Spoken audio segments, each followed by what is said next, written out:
Asia खंड की सबसे बड़ी कचारगढ़ गुफा और मां काली कंकाली के दर्शन के लिए हजारों आदिवासी जनसमूह जस सेवा जस बड़ा देव नारों से पहाड़ी गूंज उठी गोंदियां। 3 राज्यों की सीमा में स्थित कचारगढ़ यात्रा में इस 5 दिवसीय मेले में आदिवासी मंत्री विजय गोविंद ने 3 करोड़ रुपए की निधि के विकासात्मक कार्य का शुभारंभ किया। ध्वजारोहण पूर्व विधायक संजय पुराम ने किया, जिसकी अध्यक्षता समिति के अध्यक्ष दुर्गा प्रसाद कोकोड़े ने की। इस अवसर पर समिति के सभी सदस्य और अन्य राज्यों से आए आदिवासी नेता प्रमुखता से उपस्थित थे। 23 फरवरी को समस्त देवी देवताओं का आगमन हुआ। इस अवसर पर मांझी अंतर्राष्ट्रीय समाजवाद आदिवासी किसान सैनिक दिल्ली के डी कांगे की उपस्थिति रही। 24 फरवरी को राजमाता फूलवाद देवी व विधायक सहस्राम कोरोटे आदि उपस्थित रहे। सतीश पारधी की खास रिपोर्ट।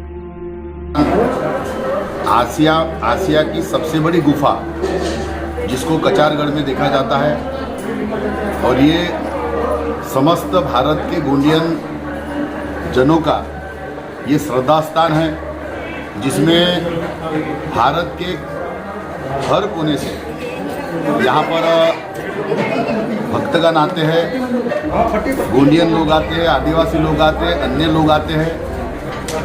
काफ़ी सालों से यह कचारगढ़ का यात्रा चल रहा है।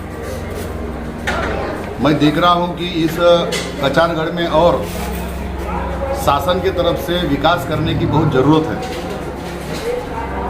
इसके पहले इस कचारगढ़ के यात्रा में मां काली कंकाली का दर्शन करने के लिए महाराष्ट्र राज्य के मुख्यमंत्री देवेंद्र फडणवीस जी आए थे। केंद्र के सबसे बड़े लीडर नितिन गडकरी जी आए थे। महाराष्ट्र के वित्त मंत्री आए थे और कल 21 तारीख को आदिवासी के महाराष्ट्र के राज्य मंत्री आदरणीय डॉक्टर विजय कुमार गावित साहब भी आए थे। उनके सामने हमने मांगे रखी।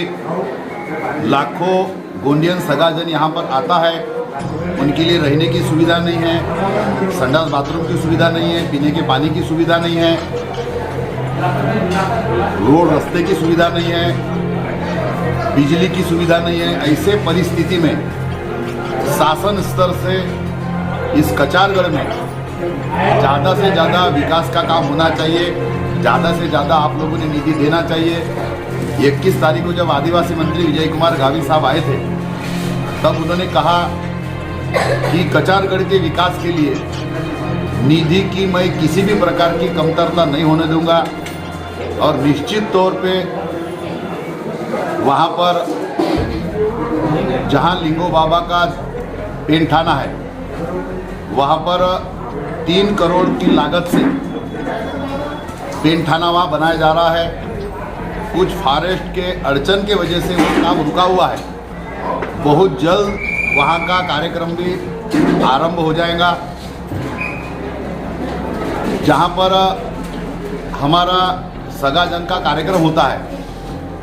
वहाँ पर सांस्कृतिक भवन नहीं है और इसलिए मैंने खुद इस विधानसभा क्षेत्र का माजी आमदार होने के नाते और जवाबदार पदाधिकारी होने के नाते मैंने उनसे निवेदन किया कि कम से कम 50 करोड़ रुपए लागत से जहाँ पर हम कार्यक्रम लेते हैं, जहाँ पर रानी दुर्गावती का स्टैचू है, जहाँ पर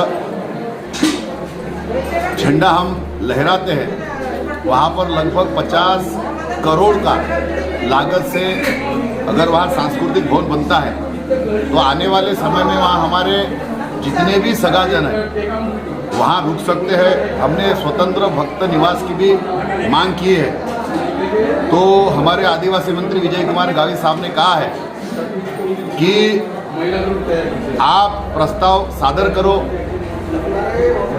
पूरा प्रस्ताव का ध्यान रखा जाएगा।